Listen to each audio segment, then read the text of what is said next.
مرحبا بكم الناس الكل.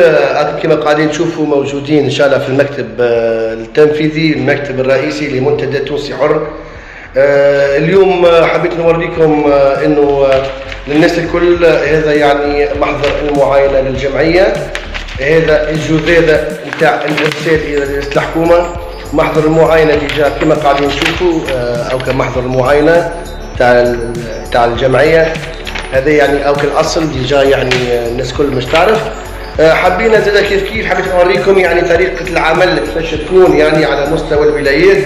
يعني هذم يعني الولايه يعني ما بين ولايه تونس وولايه بن عروس وولايه اريانا وولايه منوبه، وبعد نلقاو نفس يعني الملف يعني ولايه تونس، ونلقاو نفس الملف ولايه بن عروس وولايه اريانا وولايه منوبه، يعني باش يكون